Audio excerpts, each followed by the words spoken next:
Today's video is brought to you by SimpliSafe.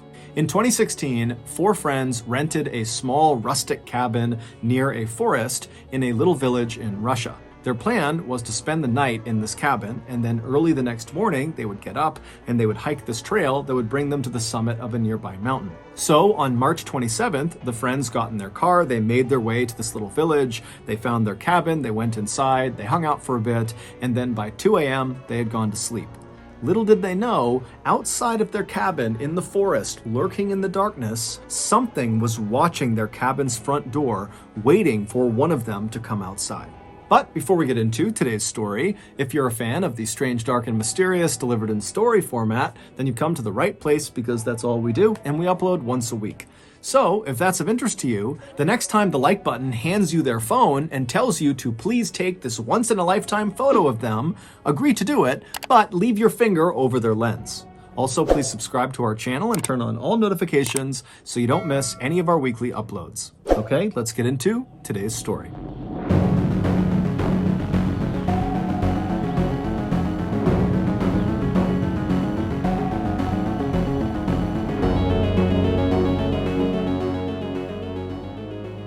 When most people picture Russia in their minds, they picture European Russia, which is literally the part of Russia on the western side that sits in Europe and is by far the most populated part of the country.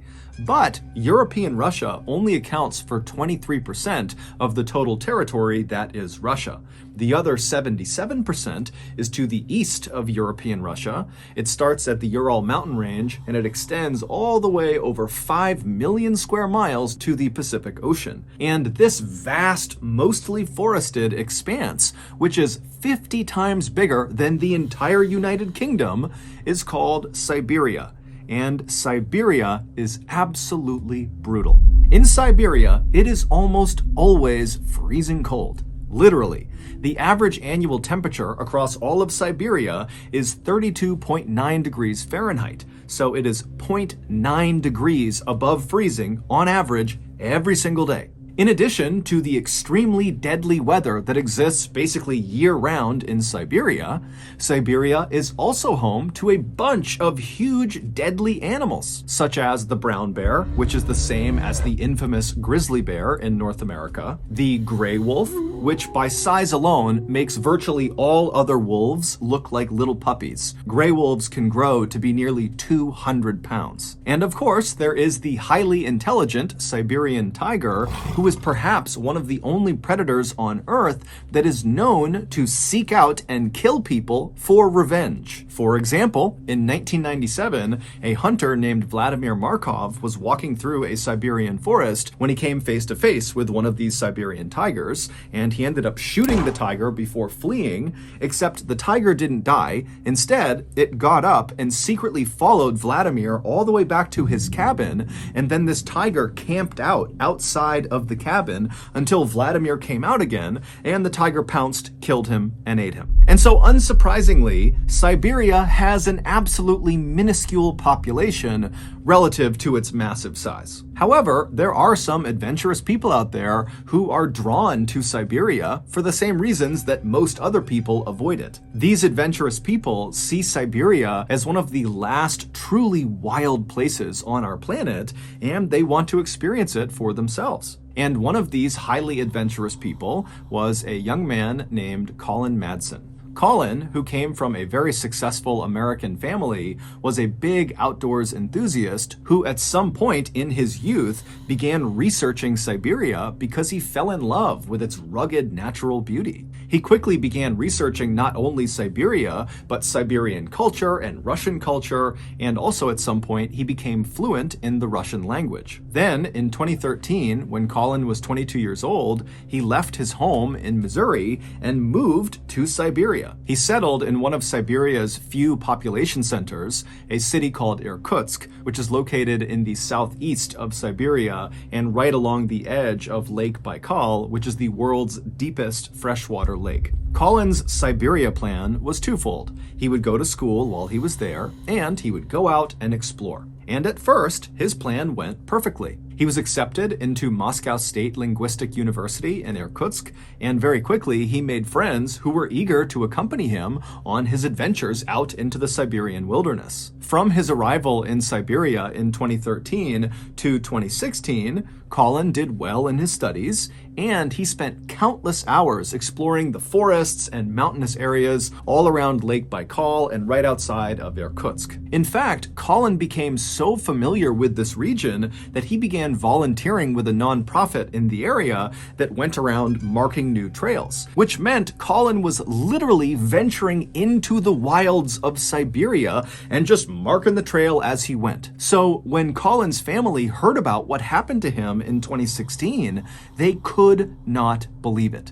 In March of 2016, Colin and 3 of his good hiking friends, 1 was American and 2 were Russian, decided they wanted to go on a hike together. They settled on hiking to the summit of Love Peak, which was a mountain located a few hours away from Irkutsk in a small village called Arshan. This hike was nothing compared to the gnarly Siberian wilderness hikes all 4 of these guys had been on before. The trail that led up to Love Peak, it was fairly steep, but it was incredibly well marked, and all 4 of these guys had hiked it several times before. However, because Colin and his friends were so experienced at hiking in Siberia, they knew that even the easiest hikes needed to be respected, because Siberia was still Siberia. There were dangers that lurked everywhere. And so the men called ahead to the village of Arshan, and they rented one of these small rustic cabins that's in the village that sits right at the base of Love Peak, and it's kind of tucked away in this forest. And so this cabin would serve as their sort of base camp and would allow them to arrive in Arshan, get their gear together, and then when they were ready, they could begin this hike to the summit. And so a few days later, on March 27th, Colin and his 3 friends loaded up their car and they drove west to Arshan, and when they got there, they stopped at a local store and got some supplies and then made their way to their cabin. Their cabin was just a single room with a few beds inside of it. It was enough to protect them from the elements, but really nothing more. As for a toilet, the cabin didn't have one, but there was an outhouse outside that they could use. So after the friends moved into the cabin and claimed their beds and put their things down, they all sat down and began prepping their gear and eating some food and chatting. And then finally, at 2 a.m., they decided they needed to go to sleep because their plan was to get on the path up to Love Peak by 7 a.m., which meant they needed to get up at 5 a.m. to make their final preparations. So at 2 a.m., the lights in the cabin turned off and the friends all fell asleep. And then 3 hours later, at 5 a.m., when the lights came back on again, it was immediately clear something was wrong. Colin was not in his bed. His friends assumed, when they looked over at his bed and saw his personal belongings were all still there, that Colin must have gotten up and headed outside, maybe to use the outhouse or go for a quick walk, and they just hadn't heard him leaving. And so the 3 friends initially just kind of shrugged off Colin's absence and said, he'll be back any minute, most likely, and if for some reason he's not back soon, he'll certainly be back by 7 a.m., because that was the agreed upon time they would leave for this hike. But as the minutes ticked closer and closer to 7 a.m., and Colin still had not shown up or tried to call them or do anything, the friends started to worry. It just didn't make any sense that Colin would just get up and leave without telling them where he was going. Finally, at 7 a.m., when Colin still had not shown up, and the friends' cursory search of the outside area near the cabin had yielded no results, they decided they had to tell someone. And so they wrote a note addressed to Colin, and they put it on the front of their cabin door. And this note basically just told Colin, if you come back here and you see this note, know that we're looking for you. So stay put or tell someone you're here. And so after putting up this note, the friends left the cabin and they headed to the nearest police station where they reported Colin missing. The police would eventually launch this huge search in and around Arshan, both in the forested area right around the village and then also up into the mountains near Love Peak. But despite this huge effort, no one could find Colin, at least not at first.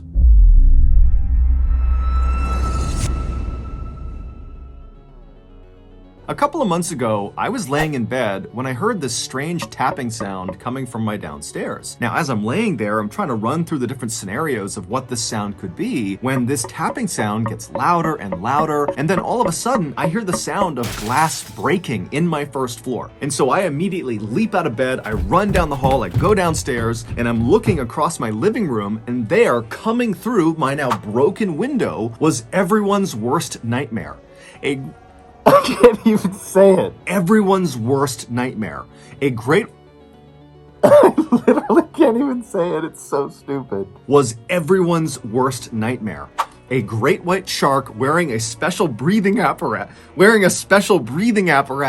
who was carrying a crowbar looking to rob my home. Carrying a crowbar coming into my home to try to rob me. Now, luckily, I had prepared for this moment, and I had a Civil War era cannon installed in my first floor aimed at that window just in case this happened. And so within seconds, I was firing that cannon off, and Mr. Land Shark was land dead. Now, of course, most of you are thinking, come on, John, that's crazy, but that'll never happen to me.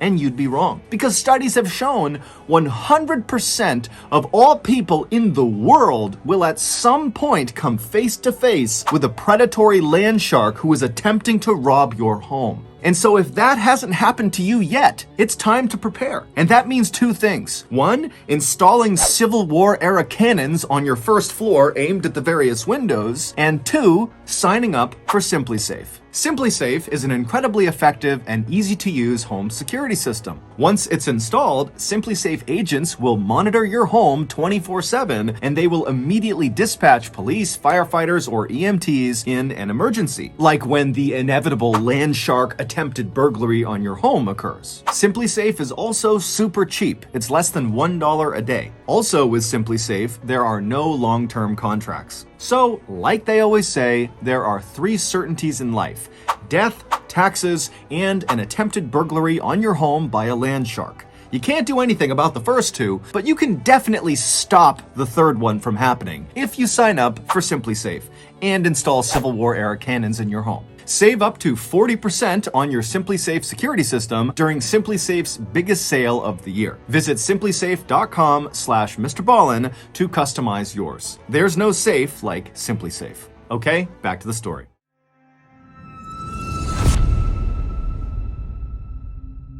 On Monday, April 4th, so 8 days into Colin's disappearance, a group of searchers were looking in the forest about 1 mile away from the cabin where Colin and his friends had been staying. And they look up ahead and they see there is this clearing and there's something in the middle of it. And so the searchers begin moving their way towards this clearing, ducking under branches and stepping over brush. And when they get close enough, they can see Colin is in the clearing. And Colin is deceased. He was laying flat on his back with his left arm extended out to the side and his right arm extended but closer to his body, and both of his hands were clenched in tight fists. And on his hands and his wrists were visible abrasions and cuts, which later would be determined to have most likely been caused from someone or something holding onto him, trying to restrain Colin. Colin also had visible abrasions and cuts on the front of his neck. Colin's clothing, which consisted of a long-sleeve thermal shirt, heavy pants, and hiking boots, were ripped and torn in several places. And interestingly, Colin was not wearing socks under his boots. Now that seems inconsequential, but Colin had had surgery on both of his ankles and had scar tissue on his ankles that if he didn't have socks on, those scars would rub against the inside of his boot, and he said it was very painful. So he always wore socks. Also, Colin's body showed virtually no signs of decomposition,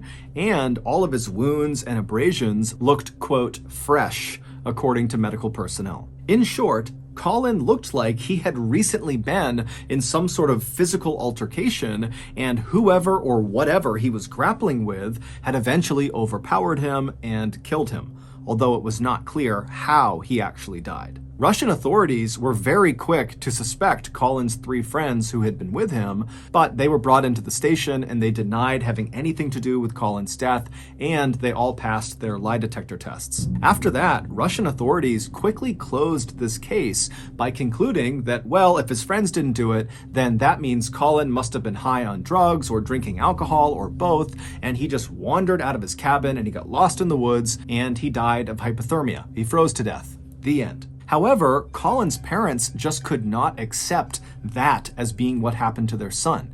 There were a lot of reasons for skepticism, but the main one was that Colin was an absolute expert at navigating this particular region of Siberia. And so the idea that he would leave his cabin for a quick walk or something and get so completely lost that he would die 8 days later seemed way too far-fetched. And so Colin's parents hired a US-based private lab to do a review of Russia's autopsy of Colin to give their opinion if the autopsy was accurate or not. And this US-based lab pretty much immediately found that the Russian autopsy was not remotely accurate. Number one, Colin was not under the influence of alcohol or drugs. He was sober.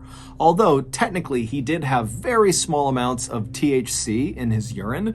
THC is the chemical that is found in marijuana, but the amount was so little, it basically meant he had consumed the THC days before he went missing. And so he would not have been remotely affected by that small amount of THC in his system. Number two, the lab determined that Colin almost certainly did not die from hypothermia.